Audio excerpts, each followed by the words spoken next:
Shalom Bapak Ibu semua. Mungkin kita pernah mendengar statement para teolog maling atau pemulung yang mengatakan bahwa dalam Kristen, iblis berjasa terhadap penebusan manusia, karena dengan itu Yesus bisa mati sebagai tebusan dosa.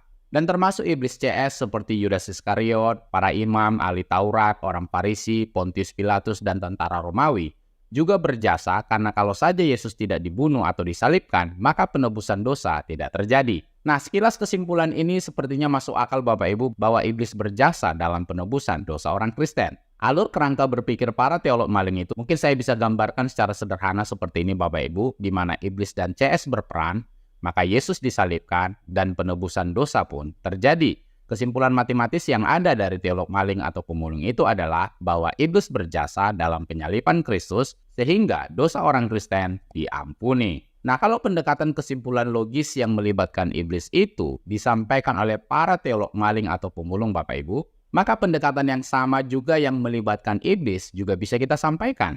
Dengan menyampaikan pendekatan hal wajib yang harus dilakukan atau dikerjakan oleh para jemaah haji di seluruh dunia, yaitu melempar jumroh.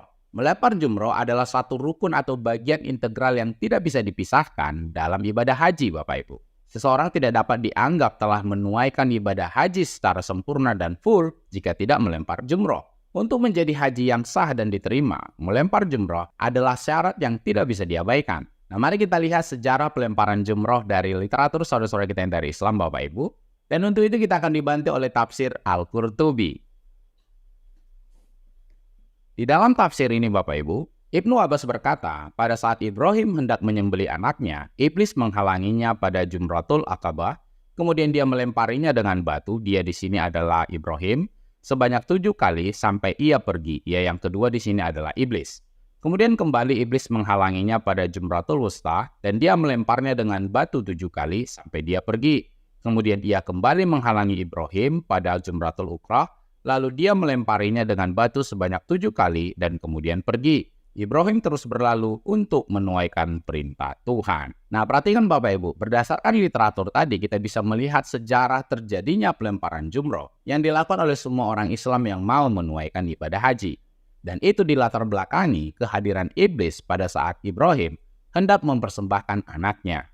Jadi, tanpa kehadiran dan keterlibatan iblis di sana, waktu Ibrahim mau mempersembahkan anaknya, maka tidak akan ada pelemparan jumroh yang dilakukan dalam ibadah haji. Korelasinya sekarang, apakah saudara-saudara kita yang dari Islam mau mengatakan bahwa iblis juga berjasa dalam menjadikan jutaan, atau mungkin puluhan juta, atau mungkin ratusan juta orang Islam yang menjadi haji? Karena kalau tidak ada iblis di sana saat Ibrahim mau menyembelih anaknya, maka seorang Islam tidak bisa lengkap sebagai haji tanpa pelemparan jumroh.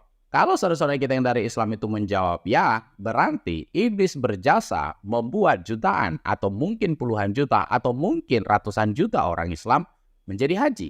Tentu saja orang yang berpikir seperti itu bukan berpikir secara akal sehat Bapak Ibu. Karena bagaimanapun kita tidak akan menerima iblis berjasa mendatangkan kebaikan bagi kita. Apa mungkin saudara-saudara kita yang dari Islam mau menerima iblis berjasa menjadikan mereka naik haji? Kejadian atau rangkaian peristiwa sejarah yang terjadi sedemikian rupa yang bukan dikendalikan oleh manusia, bukanlah cara yang tepat untuk mengambil kesimpulan logis matematis Bapak Ibu. Contohnya bisa kita ambil, apakah kita mau mengatakan bahwa Jepang berjasa dalam kemerdekaan Indonesia? Karena kalau tidak Jepang menjajah Indonesia, Indonesia tidak akan merdeka. Atau Indonesia berterima kasih kepada Belanda, karena kalau Belanda tidak menjajah Indonesia, maka Indonesia tidak merdeka. Kesimpulan logis seperti itu tentu tidak masuk akal. Hal yang sama dengan ketika para teolog maling mengatakan bahwa iblis dan CS-nya berjasa terhadap penebusan dosa umat Kristen. Apakah mereka mau mengatakan bahwa iblis berjasa menjadikan jutaan atau puluhan juta atau bahkan ratusan juta orang Islam yang haji? Nah, Anda lihat sendiri Bapak Ibu, betapa cacatnya pola pikir atau kerangka berpikir para teolog maling itu.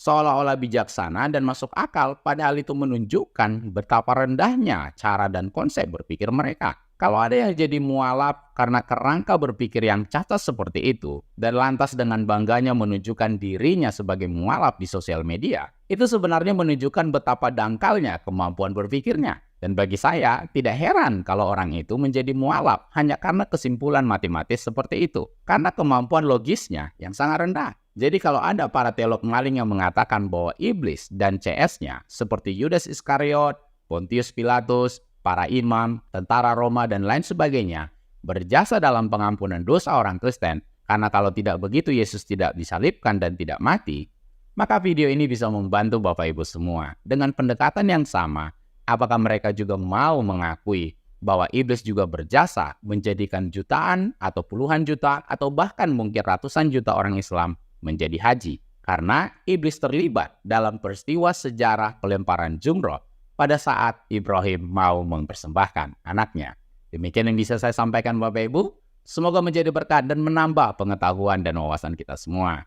Jika Anda terberkati dengan konten-konten edukasi dalam channel ini, mari dukung terus channel ini Bapak Ibu, supaya tetap eksis dan mengedukasi banyak orang. Channel tidak biasa, channel edukasi Kristen dan Murtadin, bagi kemuliaan Kristus di Indonesia maupun di bangsa-bangsa.